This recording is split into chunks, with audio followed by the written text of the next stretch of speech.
ಆಗಲ್ಲ ಅಂತ ಗೊತ್ತಿದ್ರು ಬಂದು ಕೆಲಸ ಮಾಡ್ತಾಯಿದ್ದಾರೆ. ಅವ್ರ ಕಷ್ಟಕ್ಕೆ ಅವ್ರು ಕಷ್ಟಪಟ್ಟು ಕೆಲಸ ಮಾಡ್ತಾಯಿದ್ದಾರೆ. ಆದರೆ ಸಪೋರ್ಟ್ ಮಾಡಿ, ಇಲ್ಲಾಂದರೆ ಯಾರಿಗೆ ತೊಂದರೆ ಕೊಡೋಕೆ ಹೋಗ್ಬೇಡಿ.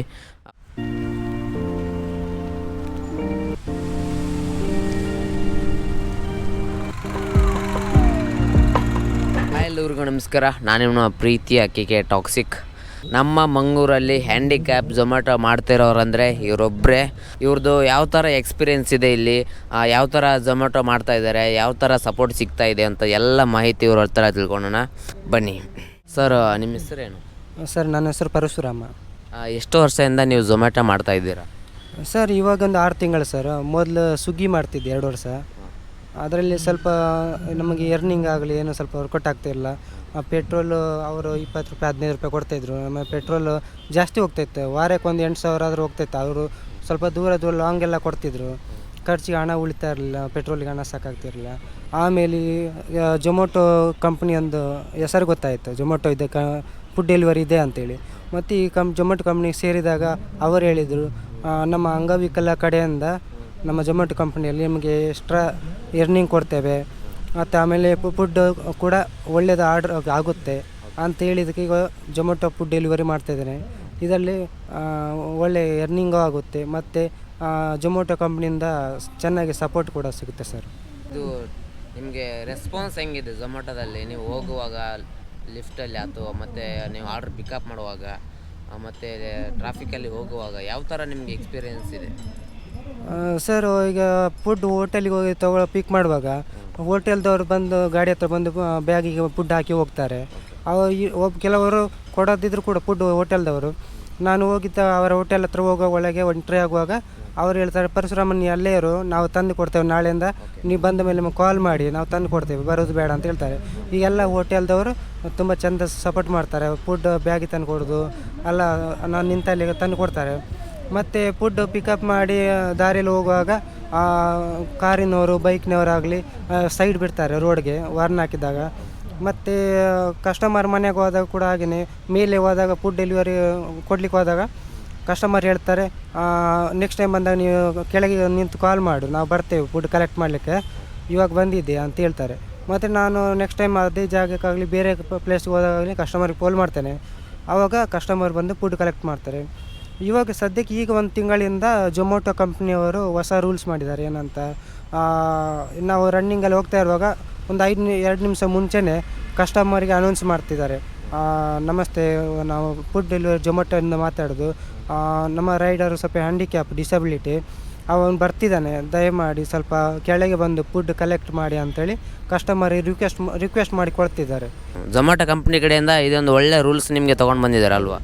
ಹೌದು ಸರ್, ಹೌದು, ಒಳ್ಳೆ ರೂಲ್ಸ್ ತಂದಿದ್ದಾರೆ. ನಾವೇನು ಕಾಲ್ ಮಾಡುವ ಅಗತ್ಯ ಇಲ್ಲ. ಝೊಮ್ಯಾಟೊ ಕಂಪ್ನಿಯವರೇ ಖುದ್ದು ಕಸ್ಟಮರಿಗೆ ಕಾಲ್ ಮಾಡಿ ಕೆಳಗೆ ಬಂದು ಫುಡ್ ಕಲೆಕ್ಟ್ ಮಾಡಿ, ಅವನು ಸ್ವಲ್ಪ ನಡಿಲಿಕ್ಕೆ ಆಗಲ್ಲ ಅಂಥೇಳಿ ಕಸ್ಟಮರ್ ಹತ್ರ ರಿಕ್ವೆಸ್ಟ್ ಮಾಡಿಕೊಡ್ತಿದ್ದಾರೆ. ರೆಸ್ಟೋರೆಂಟ್ ಕಡೆಯಿಂದ ಮತ್ತು ನಿಮ್ಮ ಕಸ್ಟಮರ್ ಸಪೋರ್ಟ್ ಕಡೆಯಿಂದ ಮತ್ತು ಕಸ್ಟಮರ್ ಕಡೆಯಿಂದ ಒಳ್ಳೆಯ ರೆಸ್ಪಾನ್ಸ್ ಇದೆ, ನಿಮಗೆ ಒಳ್ಳೆಯ ರೆಸ್ಪೆಕ್ಟ್ ಇದೆ, ಒಳ್ಳೆಯ ರೆಸ್ಪಾನ್ಸ್ ಮಾಡ್ತಾರಾಗಿದೆ ನಿಮಗೆ? ಹಾಂ ಸರ್, ತುಂಬ ಚೆನ್ನಾಗಿ ರೆಸ್ಪೆಕ್ಟ್ ಮಾಡ್ತಿದ್ದಾರೆ ಹೋಟೆಲ್ದವರು ಮತ್ತು ಕಸ್ಟಮರ್, ಯಾವ ತೊಂದರೆ ಇಲ್ಲ. ಮತ್ತು ರಸ್ತೆಯಲ್ಲಿ ಕೂಡ ತುಂಬ ಒಳ್ಳೆ ಸಪೋರ್ಟ್ ಮಾಡ್ತಾರೆ. ಸೈಡ್ ಕೊಡೋದಾಗಲಿ, ಮತ್ತು ರೋಡ್ ಕ್ರಾಸ್ ಮಾಡುವಾಗ ಏನಾದರೂ ಬ್ಲಾಕ್ ಆದರೆ, ಟ್ರಾಫಿಕ್ ಜಾಮ್ ಆದರೆ ಸ್ವಲ್ಪ ಹೆಲ್ಪ್ ಮಾಡೋದು, ಸ್ವಲ್ಪ ಸೈಡ್ ಬಿಡು, ಅವ್ರು ಲೇಟ್ ಆಗುತ್ತೆ ಅಂತೇಳಿ. ಆ ರೀತಿ ಪಬ್ಲಿಕ್ ಕೂಡ ತುಂಬ ಹೆಲ್ಪ್ ಮಾಡ್ತಾಯಿದ್ದಾರೆ. ಝೊಮ್ಯಾಟೊ ಮಾಡಬೇಕಾದ್ರೆ ಒಂದು ಯಾವುದಾದ್ರೂ ಬ್ಯಾಡ್ ಎಕ್ಸ್ಪೀರಿಯೆನ್ಸ್ ಆಗಿದೆ ನಿಮಗೆ? ಬ್ಯಾಡ್ ಎಕ್ಸ್ಪೀರಿಯೆನ್ಸ್ ಅಂತಂದರೆ ಕೆಲವು ಜನ ಇದ್ದಾರೆ. ಲಾಸ್ಟ್ ಟೈಮ್ ಕೂಡ ಆಗಿತ್ತು, ಸ್ವಿಗ್ಗಿಯಲ್ಲಿರುವಾಗ ಹೇಳ್ತೇನೆ ಅದರದ್ದು ಎಕ್ಸ್ಪೀರಿಯೆನ್ಸ್. ಅವರು ಕೂಡ ಹಾಗೆ ಯಾರೋ ಒಬ್ಬರು ರಾಂಗ್ ನಂಬರ್ ಕಾಲ್ ಮಾಡಿ ನಮಗೆ ಬೈಯೋದು, ನೀನಂತ ತಂದೆ ತಾಯಿ ತಮ್ಮ ತಂಗಿ ಎಲ್ಲ ದುಡಿತಾರೆ, ನೀನು ಯಾಕೆ ಇಲ್ಲಿ ಬರೋದು ಮಂಗಳೂರು ಸಿಟಿಗೆ ಫುಡ್ ಡೆಲಿವರಿ ಮಾಡಲಿಕ್ಕೆ, ಮತ್ತು ನೀವು ಭಿಕ್ಷೆ ಬೀಳಲಿಕ್ಕೆ ಬರ್ದ, ನಿನ್ನ ಹ್ಯಾಂಡಿಕ್ಯಾಪ್ ಅಂತೇಳಿ ನಿಂಗೆ ಹಣ ಕೊಡ್ತಾರಂತೆ ಬರೋದಾ, ನಿಮ್ಮ ಮನೇಲಿ ಕೂತ್ಕೊಳ್ಳೋಕ್ಕಾಗದ, ನಮ್ಮ ಮಂಗಳೂರಲ್ಲಿ ಲೂಟ್ ಮಾಡ್ಲಿಕ್ಕೆ ಬರ್ತೀಯ ಅಂತೇಳಿ ಕಾಲ್ ಮಾಡಿ ಬೈದದ್ದು ಸರ್. ಅದು ನಾನು ಊರು ಪೊಲೀಸ್ ಸ್ಟೇಷನ್ ಆಗಲಿ ಕಂಪ್ಲೇಂಟ್ ಕೊಟ್ಟೆ, ನಂಬರೆಲ್ಲ ಕೊಟ್ಟೆ. ಅವರೇನು ಅದ್ರ ಬೆಲ್ಲ ಕೇಳಿದ್ರು, ನೀವು ಯಾರು, ಅವರ ಬಗ್ಗೆ ಮಾತಾಡಲಿಕ್ಕೆ ಏನು ಅಧಿಕಾರ ಉಂಟು, ಸಂಬಳದಾಗಲಿ ಮನೆಯದಾಗಲಿ ಅಂತ ಹೇಳುವಾಗ ಅವ್ರು ಸಡನ್ಲಿ ಕಾಲ್ ಕಟ್ ಮಾಡಿದರು. ಮತ್ತು ಯಾವುದೇ ಆ್ಯಕ್ಷನ್ ತೊಗೊಳ್ಳಿಲ್ಲ, ಏನೋ FIR ಏನು ಹಾಕಲಿಲ್ಲ. ಆದರೆ ಇವಾಗ ಅದನ್ನು ಬಿಟ್ಟರೆ ರೋಡಲ್ಲಿ ಕೆಲವರು ಈಗ ಮತ್ತೊಂದು ಸ್ಟಾರ್ಟ್ ಆಗಿದೆ. ನಾವು ನಮ್ಮ ಪಾಡಿಗೆ ನಾವು ರೋಡಲ್ಲಿ ನಿಂತಿರ್ತೇವೆ, ಫುಡ್ ಡೆಲಿವರಿ ಫುಡ್ ರೆಡಿ ಆಗಿರೋಲ್ಲ, ನಾವು ವೇಟಿಂಗ್ ಮಾಡಲಿಕ್ಕೆ ರೋಡ್ ಸೈಡ್ ಗಾಡಿ ಇದೇ ಸೇಮ್ ಥರ ಇದೇ ಥರ ಕುಂತಿರ್ತೇವೆ. ಮೊಬೈಲ್ ಯೂಸ್ ಮಾಡಿದರೆ ಚಾರ್ಜ್ ಖಾಲಿ ಆಗುತ್ತೆ. ಮೊಬೈಲ್ ನೋಡಿ ಗೂಗಲ್ ಮ್ಯಾಪ್ ಆಲ್ರೆಡಿ ರನ್ನಿಂಗಲ್ಲಿ ನೋಡ್ತಾ ಇರ್ತೇವೆ. ಜಾಸ್ತಿ ಮೊಬೈಲ್ ಯೂಸ್ ಮಾಡೋದು ಬೇಡ ಅಂತೇಳಿ ನಾವು ನಮ್ಮ ಪಾಡಿಗೆ ನಾವು ಆಚೆ ನಮ್ಮ ಪಾಡಿಗೆ ಹೋಗೋರನ್ನ ನೋಡ್ತಾ ಇರ್ತೇವೆ. ಕೆಲವರು ಬಂದು ಮಕ್ಕಾರು ಮಾಡೋದು, ಜೋರು ಮಾಡೋದು, ಬೈದು ಹೋಗೋದು ಮಾಡ್ತಿದ್ದಾರೆ. ಯಾಕೆ ನೀವು ರೋಡೆಲ್ಲ ಕುತ್ಕೊಳ್ಳೋದು, ರೋಡಲ್ಲಿ ಯಾಕೆ ನೋಡೋದು, ಮತ್ತು ಜನರಿಗೆಲ್ಲ ಯಾಕೆ ನೋಡೋದು, ನಿಮಗೆ ಮಂಡ್ಯ ಸಮ ಇಲ್ವ, ನೀವು ತಲೆ ಕೆಟ್ಟಿದೆ ಹುಚ್ಚ, ಹಾಗೆಲ್ಲ ಬೈತಾರೆ ಸರ್ ಕೆಲವು ಜನ. ಹೋಗ್ಬೇಕಾದ್ರೆ ಕಸ್ಟಮರ್ ಕಡೆಯಿಂದ ಮತ್ತು ರೆಸ್ಟೋರೆಂಟ್ ಕಡೆಯಿಂದ ಬ್ಯಾಡ್ ಎಕ್ಸ್ಪೀರಿಯನ್ಸ್ ಆಗಿಲ್ಲ? ಈಗ ಫುಡ್ ಡೆಲಿವರಿ ಮಾಡ್ಲಿಕ್ಕೆ ಹೋದಾಗ ಕಸ್ಟಮರ್ ಕೂಡ ಬೈಯೋದಿಲ್ಲ, ಜೋರು ಮಾಡೋದಿಲ್ಲ, ಹ್ಯಾಂಡಿಕ್ಯಾಪ್ ಅಂತ ಯಾಕೆ ಕೆಲಸ ಮಾಡ್ತಿ, ಯಾವುದೂ ತೊಂದರೆ ಇಲ್ಲ ಸರ್. ನಮಗೆ ದೊಡ್ಡ ಸಮಸ್ಯೆ ಆಗಿದೆ ಅಂದರೆ ರೋಡ್ ಇದೆ. ಅದೇ ರನ್ನಿಂಗಲ್ಲಿ ಹೋಗುವಾಗ ಕೆಲವು ಏನೇ ಒಂದು ವಿಚಿತ್ರ ಮಾಡ್ತಿದ್ದಾರೆ. ನಮ್ಮ ಪಾಡಿಗೆ ನಮ್ಮ ತಿರುಗಲಿಕ್ಕೆ ಬಿಡ್ತಿಲ್ಲ, ನಮ್ಮ ಪಾಡಿಗೆ ದುಡಿಲಿಕ್ಕೆ ಬಿಡ್ತಾ ಇಲ್ಲ. ಕೆಲವರು ನಾನಂತೂ ಬೀದಿ ನಾಯಿಗಳಂತ ಹೇಳ್ತಾರೆ. ಅದಂದರೆ ಇವತ್ತಲ್ಲ ಮಾಡೋದು. ಸ್ವಿಗ್ಗಿ 2 ವರ್ಷ ಆಯಿತು, ಜೊಮ್ಯಾಟೊ ಈಗ 6 ತಿಂಗಳಾಯಿತು. ಮಿನಿಮಮ್ 3 ವರ್ಷದಿಂದ ಇದೇ ಸಮಸ್ಯೆ ಮಾಡ್ಕೊಂಬರ್ತಿದ್ದಾರೆ. ಬೈಯೋದು, ಹೀಗೆ ತೊಡೆ ಮುಟ್ಟಿ ಕಾಲು ಕೈ ಚಪ್ಪಲ್ ತೋರಿಸೋದು, ಜೋರು ಮಾಡೋದು, ಚಕ್ಕ ಅಂತ ಹೇಳೋದು. ಮತ್ತು ಅವರ ಯಾವ ಪದವನ್ನು ಬಳಸ್ತಾ ಆ ಪದವನ್ನು ಬಯಸ್ಕೊಂಡು ಹೋಗ್ತಾರೆ. ಮಂಗಳೂರಿಂದ ಹಿಡಿದು ಸುರತ್ಕಲ್ವರೆಗೆ ಕಂಪ್ಲೇಂಟ್ ಕೊಟ್ಟೆ ಪೊಲೀಸ್ ಸ್ಟೇಷನ್ಗೆ. ಅವರು ಕೂಡ ಏನು ಆ್ಯಕ್ಷನ್ ಮಾಡ್ತಾರೆ. ಅವ್ರು ಹೇಳ್ತಾರೆ ಪೊಲೀಸವರು, ಅವರ ರನ್ನಿಂಗಲ್ಲಿ ನಿಮಗೇನೋ ಬೈದು ಹೋಗ್ತಾರಲ್ಲ, ಅವರು ಮಾತನಾಡೋದು ನಿಮ್ಮ ಮೊಬೈಲಲ್ಲಿ ರೆಕಾರ್ಡ್ ಮಾಡ್ಕೊ ಅಂತ ಹೇಳ್ತಾರೆ ಸರ್. ನಾವು ಗೂಗಲ್ ಮ್ಯಾಪ್ ಹಾಕಿರ್ತೇವೆ, ಇಲ್ಲಾಂದರೆ ಗೂಗಲ್ ಮ್ಯಾಪ್ ಹಾಕಿದ್ದಿದ್ರೆ ಮೊಬೈಲಲ್ಲಿ ಮೊಬೈಲ್ ಸ್ಟ್ಯಾಂಡಲ್ಲಿ ಮೊಬೈಲ್ ಇರುತ್ತೆ. ನಾವು ರನ್ನಿಂಗ್ ನಮ್ಮ ಪಾಡಿಗೆ ಒಂದೇ ಮುಖ ನೋಡ್ಕೊಂಡು ಎದುರುಗಡೆ ಹೋಗ್ತಾ ಇರುವಾಗ ಈ ಸೈಡಲ್ಲಿ ಹೆಲ್ಮೆಟ್ ಹಾಕೊಂಬಂದು ಬೈದು ಹೋಗ್ತಾರೆ. ಆದರೆ ನಾವು ಈಗ ಮೊಬೈಲ್ ಸ್ಟ್ಯಾಂಡಿಂದ ಮೊಬೈಲ್ ತೆಗೆದು ಅವರ ಬಾಯಿಗೆ ಇಡ್ಲಿಕ್ಕೆ ಆಗಲ್ಲ ಸರ್, ರೆಕಾರ್ಡ್ ಮಾಡ್ಕೊಳ್ಳಿಕ್ಕೆ. ಅದಕ್ಕೆ ಪೊಲೀಸರು ಕೂಡ ರೆಕಾರ್ಡ್ ಮಾಡ್ಕೊಂಬ ಅಂತೇಳಿ ವಿಡಿಯೋ ಎಲ್ಲ ಉಂಟು. ಅವರು ಯಾವ ರೀತಿಯಾಗಿ ಬೈದು ಹೋಗ್ತಾರೆ, ಯಾವ ರೀತಿಯಲ್ಲಿ ಆ್ಯಕ್ಷನ್ ಮಾಡ್ತಾರೆ, ನಮಗೇನು ಯಾವ ರೀತಿ ಬೇಡದೆಲ್ಲ ಮಾತಾಡ್ತಾರೆ, ಅದೆಲ್ಲ ಮಾಡೋ ಆ್ಯಕ್ಷನ್ಗಳೆಲ್ಲ ಉಂಟು. ಅವರಿಗೆ ಅದು ಬೇಡ ಅಂತೆ. ಅವ್ರಿಗೆ ಖಾಲಿ ಅವ್ರು ಜೋರು ಮಾಡಿ ಬೈದು ಹೋಗ್ತಾರಲ್ಲ, ಏನು ಪದ ಬಳಸಿದ್ರು, ಏನು ಮಾಡಿದರು, ಅದು ಬೇಕಂತೆ. ಅವ್ರು ಹೆಲ್ಮೆಟ್ ಹಾಕ್ಕೊಂಡು ಬೈದು ಆದಾಗ ನಮ್ಮ ಮೊಬೈಲ್ ಯೂಸ್ ಮಾಡಲಿಕ್ಕಾಗಲ್ಲ ಸರ್. ಅದಕ್ಕೆ ರೆಕಾರ್ಡ್ ಮಾಡಲಿಕ್ಕೆ ಆಗಲಿಲ್ಲ. ನಮಗೆ ಈ ರೋಡಿದ ಸಮಸ್ಯೆ ಬಿಟ್ಟರೆ ನಮ್ಮ ಫುಡ್ ಡೆಲಿವರಿ ಆಗಲಿ, ಕಸ್ಟಮರ್ ಸಪೋರ್ಟ್ ಕಡೆಯಿಂದ ಆಗಲಿ ಯಾವುದೇ ಸಮಸ್ಯೆ ಇಲ್ಲ ಸರ್. ನಿಮಗೆ ದಿವಸಕ್ಕೆ ಅರ್ನಿಂಗ್ಸ್ ಎಷ್ಟಾಗ್ತದೆ ಮತ್ತು ವೀಕ್ಲಿ ಅರ್ನಿಂಗ್ಸ್ ಎಷ್ಟಾಗ್ತಾಯಿದೆ ನಿಮಗೆ ಝೊಮ್ಯಾಟೊದಲ್ಲಿ ಇವಾಗ? ಕಸ್ಟಮರ್ ಕೂಡ ಇದ್ದಾರೆ. ಅವ್ರು ಹೇಳ್ತಾರೆ, ನೀ ಹ್ಯಾಂಡಿಕ್ಯಾಪ್ ಅಲ್ವಾ, ನಿಮಗೆ ಝೊಮ್ಯಾಟೊ ಕಂಪ್ನಿಯವ್ರು ಯಾಕೆ ಸೇರಿಸ್ತಿದ್ದು, ನಿಮಗೆ ಹ್ಯಾಂಡಿಕ್ಯಾಪ್ ನಡಿಲಿಕ್ಕಾಗಲ್ಲ ಗೊತ್ತುಂಟು, ಆದರೂ ಕೂಡ ಮೌನಿಗೆ ಯಾಕೆ ಬಂದದ್ದು ಅಂತ ಹೇಳ್ತಾರೆ. ಮೇಡಮ್ ಪ್ಲೀಸ್ ಸ್ವಲ್ಪ ನಡಿಲಿಕ್ಕಾಗಲ್ಲ, ಕೆಳಗೆ ಬಂದು ಫುಡ್ ಕಲೆಕ್ಟ್ ಮಾಡಿ ಅಂತ ಹೇಳ್ತಾನೆ. ಆದರೂ ಕೂಡ ಅರ್ಥ ಮಾಡ್ಕೊಳ್ಳಲ್ಲ. ನಾನು ಕಾಲ್ ಕಟ್ ಮಾಡಿ ಮೇಲೆ ಹೋಗಿ ಫುಡ್ ಕೊಡ್ಲಿಕ್ಕೆ ಹೋದಾಗ, ಸಾರಿ ಪರಶುರಾಮ, ನಿಮಗೆ ಪೂರ ನೆಲಕ್ಕೆ ಹಚ್ಚಿತ್ತೀಯ, ನೆಲಕ್ಕೆ ಕೈ ಇಟ್ಟು ನಡೀತೀಯ ಅಂತ ನಂಗೆ ಗೊತ್ತಿರಲಿಲ್ಲ. ಏನಂದ್ರೆ ಬಗಲಲ್ಲಿ ಕೋಲಿ ಹಿಡ್ಕೊಂಡು ನಡೀತೀಯ, ಅದಕ್ಕೆ ನಾವು ನಿಂಗೆ ಆ ರೀತಿ ಹೇಳಿದ್ದು, ಮೇಲೆ ಬಾ ಅಂತೇಳಿ. ಸಾರಿ ಆಯಿತಾ, ನಾವು ಇಳಿ ಪದವನ್ನು ಮನಸ್ಸಿಗೆ ಹಚ್ಕೋಬೇಡ, ನಾವು ನೆಕ್ಸ್ಟ್ ಟೈಮ್ ಬಂದರೆ ಕೆಳಗೆ ನಿಂತೇ ಕಾಲ್ ಮಾಡು ಅಂತ ಕೆಲವು ಕಸ್ಟಮರ್ ಕೂಡ ಹೇಳ್ತಾರೆ. ಒಳ್ಳೆ ಕಸ್ಟಮರ್ ನಿಮಗೆ ಯಾವಾಗಲೂ ಸಪೋರ್ಟ್ ಮಾಡ್ತಾರೆ ಹಾಗಾದರೆ? ಹಾಂ ಸರ್, ಕಸ್ಟಮರ್ ಪ್ರತಿದಿನ ಸಪೋರ್ಟ್ ಮಾಡ್ತಾರೆ, ಅದಕ್ಕೆ ಯಾವುದೇ ತೊಂದರೆ ಇಲ್ಲ. ನಾವು ಬೇಕಂತ ಮಾಡೋದಲ್ಲ, ದುಡಿಲಿಕ್ಕೆ ಬಂದಿರ್ತೇವೆ. ನಮ್ಮ ಪಾಡಿಗೆ ನಾವು ನೋಡೋದಲ್ಲ, ಬೇಕಂತ ನೋಡೋದಲ್ಲ. ನಾವು ಫುಡ್ ರೆಡಿಯಾಗಿ ಆಗಿಲ್ಲ ಮತ್ತು ನಾವು ಡ್ಯೂಟಿಯಲ್ಲಿದ್ದೇವೆ, ಅದಕ್ಕೋಸ್ಕರ ನಾವು ನಮ್ಮ ಪಾಡಿಗೆ ನಾವು ನೋಡ್ತಾ ಇರ್ತೇವೆ. ಇವರೊಂದು ಬೇಡದಿದ್ದೆಲ್ಲ ಪೋಸ್ಟ್ ಎಲ್ಲ ಮಾಡಿಕೊಂಡು ಜನರಿಗೆಲ್ಲ ಮನೆ ಹೋಗಿ ಫಿಟ್ಟಿಂಗ್ ಇಡೋದೆಲ್ಲ ಮಾಡ್ತಿದ್ದೆ ಕೆಲವರು. ಅರ್ನಿಂಗ್ಸ್ ಎಷ್ಟು ಮಾಡ್ತಾಯಿದ್ದಾರೆ ಇವಾಗ? ಹಾಂ ಸರ್, ನಾನು ಇವಾಗ ಡೈಲಿ 1,500 ರೂಪಾಯಿ ಆಗುತ್ತೆ ಸರ್. 1,500 ಆಗುತ್ತೆ ದಿವಸಕ್ಕೆ? 12 ಗಂಟೆಯಿಂದ ರಾತ್ರಿ 11 ಗಂಟೆ ತನಕ ಮಾಡ್ತೀರಲ್ವಾ? ಆಮೇಲೆ ಕೆಲವೊಂದು ಸಲ ಆರ್ಡ್ರ್ ಇನ್ನೂ ಸ್ವಲ್ಪ ಜಾಸ್ತಿ ಇತ್ತಂದರೆ 1,800, 1,900 ಆ ರೀತಿ ಆಗುತ್ತೆ ಸರ್. ಎರ್ನಿಂಗ್ ಏನೋ ಸಮಸ್ಯೆ ಇಲ್ಲ. ವೀಕ್ಲಿ ಎಷ್ಟೊಂದು 10,000 ಮಾಡ್ತಿರೋ? ವೀಕ್ಲಿ ಒಂದೊಂದು ಸಾರಿ 11 ಆಗುತ್ತೆ, ಒಂದೊಂದು ಸಾರಿ 9 ಆಗುತ್ತೆ, ಒಂದು ಸಾರಿ 8,000 ಆಗುತ್ತೆ ಸರ್. ಅಂದರೆ ನೀವು ವಾರ ಪೂರ್ತಿ ಮಾಡ್ತೀರಾ ಅಥವಾ ವಾರದಲ್ಲಿ ಗ್ಯಾಪ್ ತೊಗೊತೀರಾ? ವಾರದಲ್ಲಿ ಒಂದು ಸಲ ಗ್ಯಾಪ್ ತೊಗೊಳ್ತೇನೆ. ನನಗಂತೇಳಿ ಒಂದು ರಜೆ ಬೇಕಾಗುತ್ತೆ ಸರ್, ಸೋಮವಾರ. ನಾನು ಸೋಮವಾರ ಸೆಲೆಕ್ಟ್ ಮಾಡಿದ ಕಾರಣ ಸೋಮವಾರ ಒಂದು ದಿವಸ ರಜೆ ಮಾಡ್ತೇನೆ ಸರ್. ಫಸ್ಟ್ ಟೈಮ್ ನೀವು ಸ್ವಿಗ್ಗಿ ಝೊಮ್ಯಾಟೊ ಬಿಟ್ಟರೆ ಅದಕ್ಕಿಂತ ಮುಂಚೆ ಯಾವ ಕೆಲಸ ಮಾಡ್ತಾಯಿದ್ದೀರಿ? ಸ್ವಿಗ್ಗಿ ಝೊಮ್ಯಾಟೊ ಮಾಡೋಕ್ಕಿಂತ ಮುಂಚೆ ಇದೇ ಊರಲ್ಲಿ ಒಂದು ಲೇಡಿಲ್ಲದೆ, ಆ ಲೇಡಿಲ್ಲತ್ತ ಒಂದು ಹಾಳು ಮನೆ ಇತ್ತು. ಅಂದರೆ ಆ ಸೇಲಿಗಿರುವಂಥ ಮನೆ, ಹಾಳು ಬಿದ್ದ ಮನೆ ಅಂತ ಹೇಳಿದೆ. ಆದರೆ ಯಾರು ಜನ ವಾಸವಾಗಿರುವುದಿಲ್ಲ, ಬೇರೆ ಕಡೆ ಇರ್ತಾರೆ, ಅದು ಸೇಲಿಗಿಟ್ಟಿರ್ತಾರೆ. ಆ ಮನೆಯನ್ನು ನೋಡಿಕೊಳ್ಳಲಿಕ್ಕೆ ನಾನು ಸೆಕ್ಯೂರಿಟಿ ಕೆಲಸವಾಗಿದ್ದೆ. ಮತ್ತು ಎಷ್ಟು ವರ್ಷ ಕೆಲಸ ಮಾಡ್ತಾಯಿದ್ರಿ? ನಾನೊಂದು 3 ವರ್ಷ ಮಾಡಿದ್ದೇನೆ ಸರ್. 6,000 ಕೊಡ್ತಿದ್ರು ಸಂಬಳ. ಆವಾಗ ರಸ್ತೆಯಲ್ಲಿ ಹೋಗುವವರು ಹೋಗ್ತಾಯಿದ್ರು, ಯಾರಂದರೆ ಫುಡ್ ರೈಡರು, ಫುಡ್ ತೊಗೊಂಡು ಹೋಗೋರು ಅಂತ ಬಾಕ್ಸ್ ಹಿಡ್ಕೊಂಡು ಹೋಗ್ತಾಯಿದ್ರು. ಗೇಟಲ್ಲಿ ನೋಡ್ತಾ ಇರ್ತೇನೆ, ಇವ್ರು ಯಾಕೆ ಡೈಲಿ ಬರ್ತಾರೆ ಒಂದೊಂದು ಅಪಾರ್ಟ್ಮೆಂಟ್ಗೆ ಅಂತ ಹೇಳಿ ನೋಡುವಾಗ ಅವರು ಮಾತಾಡಿಸ್ದೆ ಒಂದು ಸಾರಿ. ಅವ್ರು ಹೇಳಿದರು, ನಾನು ಡೈಲಿ ಫುಡ್ ಡೆಲಿವರಿ ಮಾಡ್ಲಿಕ್ಕೆ ಬರ್ತೇನೆ ಈ ಲೈನಿಗೆ ಅಂತ ಹೇಳಿದರು. ಯಾವ ರೀತಿ ಫುಡ್ಡು ಅಂತ ಇದೆ, ನಮ್ಮ ಯಾವ ಹೋಟೆಲಿಗೆ ಹೋಗಿ ಮೆಸೇಜ್ ಬರುತ್ತೆ, ಆ ಹೋಟೆಲ್ಗೆ ಹೋದ ಫುಡ್ ಕಲೆಕ್ಟ್ ಮಾಡೋದು, ಅಲ್ಲಿಂದ ಕಸ್ಟಮರಿಗೆ ಕೊಡೋದು ಅಂತ ಹೇಳಿದರು. ನಾನು ಕೂಡ ಹ್ಯಾಂಡಿಕ್ಯಾಪ್, ನನಗೂ ಈ ಕೆಲಸ ಸಿಗ್ಬೋದಾ ನನಗೆ ನಡಿಲಿಕ್ಕಾಗಲ್ಲ. ಆದರೆ ಗಾಡಿ ಈಗ ತಾನೇ ಗೌರ್ಮೆಂಟ್ ಸಿಕ್ಕಿದೆ, 1 ವಾರ ಆಯಿತು, ನಾನು ಕೂಡ ಮಾಡ್ತೇನೆ ಅಂತ ಹೇಳಿದೆ. ಆಯಿತು ಮಾಡು. ಮತ್ತು ನಾನು ಶಾಲೆ ಕೂಡ ಅಷ್ಟೊಂದು ಕಲಿತಿಲ್ಲ, ಒಂದು 9ನೇ ಕ್ಲಾಸ್ವರೆಗೆ ಕಲ್ತಿದ್ದೇನೆ. ಇಂಗ್ಲೀಷಲ್ಲಿ ಓದಲಿಕ್ಕೆ ಬರಲ್ಲ, ಒಂದು 2-3 ಹೆಸರಾಗಲಿ ಅಡ್ರೆಸ್ ಓದ್ತೇನೆ, ಅಷ್ಟೊಂದು ಬಿಟ್ಟರೆ ಏನು ಬರಲ್ಲ. ಆಗುತ್ತಾ ಅಂತ ಕೇಳುವಾಗ ಆದರೂ ಕೂಡ ನನಗೆ ಏನು ವಿದ್ಯೆ ಅಷ್ಟೊಂದು ತಲೆಗೆ ಹತ್ತಲಿಲ್ಲ. ಅದು ವಿದ್ಯೆ ತಲೆಗೆ ಹತ್ತಕ್ಕಿಂತ ಮೊದಲು ನಾನು ಮನೆಯಲ್ಲಿ ತುಂಬ ಬಡತನ ಇದೆ. ಅಮ್ಮನಿಗೆ 7 ಮಕ್ಕಳು ನಾವು, ಅದರಲ್ಲಿ 6 ಗಂಡು 1 ಹೆಣ್ಣು, ದೊಡ್ಡವನು ನಾನು. ರಸ್ತೆ ಬದಿ ಒಂದು ಜೋಪಡಿ ಇತ್ತು ಮೊದಲು. ಆವಾಗ ತಂದೆ ತಾಯಿಗೆ ಕೆಲಸ ಸರಿಯಾಗಿ ಸಿಗ್ತಾ ಇರಲಿಲ್ಲ. ನಾನು ಜನರ ಹತ್ರ ಹೋಗಿ 1 ರೂಪಾಯಿ 2 ರೂಪಾಯಿ ಭಿಕ್ಷೆ ಬಿಡಲಿಕ್ಕೆಲ್ಲ ಹೋಗ್ತಿದ್ದೆ. ಆಟೋ ಸ್ಟ್ಯಾಂಡ್ಗೆ, ಮೀನು ಮಾರ್ಕೆಟು, ಬಂದರು, ಒಂದು ಊರಿಂದ ಇನ್ನೊಂದು ಊರಿಗೆ ಭಿಕ್ಷೆ ಬಿಡಲಿಕ್ಕೆಲ್ಲ ಹೋಗ್ತಿದ್ದೆ ಸರ್. ಎಲ್ಲರೂ 1 ರೂಪಾಯಿ 2 ರೂಪಾಯಿ ಎಲ್ಲ ಕೊಡ್ತಿದ್ರು, 10 ರೂಪಾಯಿ ಎಲ್ಲ ಕೊಡ್ತಿದ್ರು. ಅದೇ ಭಿಕ್ಷೆ ಬೇಡಿ ಮನೆಗೆ ಕೊಡ್ತಿದ್ದೆ ಖರ್ಚಿಗೆ ಅಂತೇಳಿ. ಕೆಲವು ಖರ್ಚಿಗೆ ನಾನಂತ ಇಟ್ಕೋತಿದ್ದೆ, ಬಸ್ಸಿಗೆಲ್ಲ ಬೇಕಾಗುತ್ತೆ, ತಿನ್ನಲಿಕ್ಕೆಲ್ಲ ಬೇಕಾಗುತ್ತೆ, ಇಟ್ಕೋತಿದ್ದೆ. ಅದಕ್ಕೆ ನನಗೆ ಸರಿಯಾಗಿ ಶಾಲೆ ಕಲೀಲಿಕ್ಕೆಲ್ಲ ಆಗಲಿಲ್ಲ ಸರ್. ಮಂಗಳೂರಿಗೆ ಬಂದು ಎಷ್ಟು ವರ್ಷ ಆಯ್ತು ಇವಾಗ? ತಂದೆ ತಾಯಿ ಮಂಗಳೂರಿಗೆ ಬಂದು ದುಡಿಲಿಕ್ಕೆ ಒಂದು 30 ವರ್ಷ ಆಯಿತು ಸರ್. 30 ವರ್ಷದಿಂದ ನೀವು ಕೂಡ ಇಲ್ಲೇ ಇದ್ದೀರಾ? ಹೌದು ಸರ್. ಹುಟ್ಟಿರೋದೇ ಇಲ್ಲಿಯಾ? ನಾನು ಬೆಳೆದಿದ್ದು ಇಲ್ಲೇ ಸರ್, ಹುಟ್ಟಿದ್ದು ಬಿಜಾಪುರಲ್ಲಿ. ನನಗೀಗ 26 ವರ್ಷ ಆಯಿತು. ಇಲ್ಲೇ ಬೆಳೆದ ಮತ್ತು ಇಲ್ಲೇ ಶಾಲೆ ಎಲ್ಲ ಕಲಿತೆ. ಆದರೆ ಶಾಲೆಯಲ್ಲಿ ಅದು ಹಾಜರಾತಿ ಸರಿಯಾಗಿ ಆಗಲಿಲ್ಲ, ಮತ್ತು ನಂಗೆ ಕಲೀಲಿಕ್ಕೆ ಕೂಡ ಈ ಮನೆ ಪರಿಸ್ಥಿತಿ ನೋಡಿ ನಂಗೆ ಕಲೀಲಿಕ್ಕೆ ಕೂಡ ಆಗಲಿಲ್ಲ.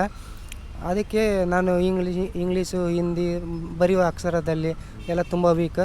ಆದರೆ ಈ ಜೊಮೊಟೊ ಬಂದಾಗಿಂದ ಅನಿಸಿತ್ತು ನನಗೆ ಮನಸ್ಸಲ್ಲಿ, ಇದರಲ್ಲಿ ಬರೀಲಿಕ್ಕಿಲ್ಲ, ಏನಿಲ್ಲ, ಒಂದು ಮೊಬೈಲ್ ಇದ್ದರೆ ಸಾಕು. ಮೊಬೈಲ್ ಮತ್ತು ಸಪೋರ್ಟಿಗೆ ಅಂತೇಳಿ ಗೂಗಲ್ ಮ್ಯಾಪ್ ಇದೆ.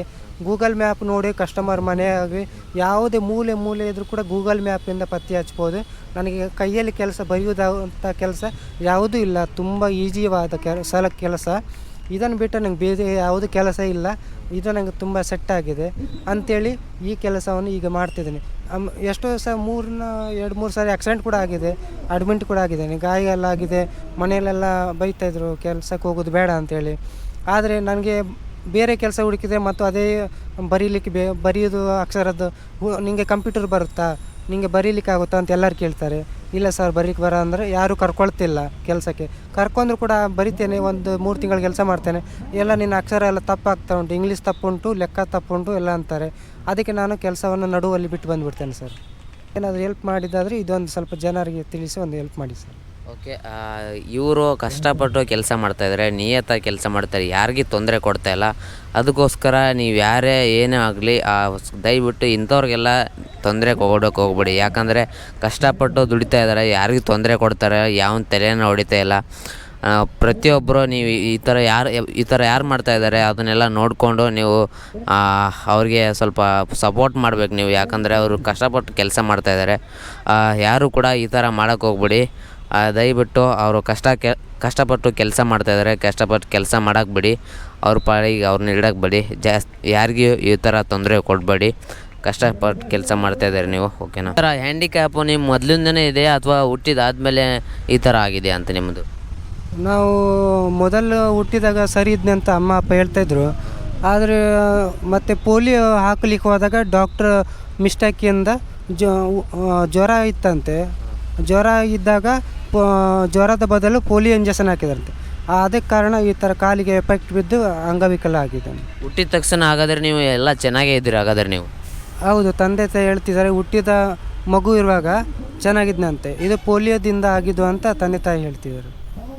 ನೀವು ಇವಾಗ ನಡಿಬೇಕಾದ್ರೆ ಏನು ಕಷ್ಟ ಆಗಲ್ವಾ? ನೀವು ಯಾವಾಗಲೂ ನೀವು ಫುಡ್ ಕೊಡಬೇಕಾದ್ರೆ, ಕೆಳಗೆ ಹಿಡಿಬೇಕಾದ್ರೆ ಸ್ವಲ್ಪ ಕೈಯೆಲ್ಲ ನೋವಾಗೋದು ಮತ್ತು ಬೆನ್ನು ನೋವು ಏನೂ ಆಗಲ್ವಾ ಇವಾಗ ನಿಮಗೆ? ಸರ್, ನಾನು ಚಿಕ್ಕ ವಯಸ್ಸಿಂದಾಗಲಿ ಭಿಕ್ಷೆ ಬೇಡಕ್ಕೆ ಮತ್ತು ಸ್ಕೂಲ್ ಹೋಗೋಕ್ಕೆ ಎಲ್ಲ ಇದೇ ಕೈಯಲ್ಲೇ ನಡೀತಾ ಇದ್ದೆ. ತಂದೆ ತಾಯಿ ಕೆಲಸಕ್ಕೆಲ್ಲ ಹೋಗ್ತಿರುವಾಗ ಅವರು ನನಗೆ ಕೈ ಹಿಡಿದು ನಡೆಸಲಿಕ್ಕೆ ಪ್ರಯತ್ನ ಮಾಡಿಲ್ಲ. ನನಗೆ ಹೇಗೆ ಸಾಧ್ಯವಾಗುತ್ತೆ ಅದೇ ಕೈಯಲ್ಲಿ ನೆಲಕ್ಕೆ ಇಟ್ಟು ನಡೆದು ಅದೇ ಅಭ್ಯಾಸವಾಗಿದೆ. ಅದಕ್ಕೆ ನನಗೆ ಇವಾಗ ಕೈಯೆಲ್ಲ ಅದು ಗಟ್ಟಿಯಾಗಿದೆ. ಕೈ ನಡೆದು ಎಲ್ಲ ಅಭ್ಯಾಸ ಆಗಿಬಿಟ್ಟಿದೆ. ಇವಾಗ ಏನು ನೋವಾಗಲ್ವಾ?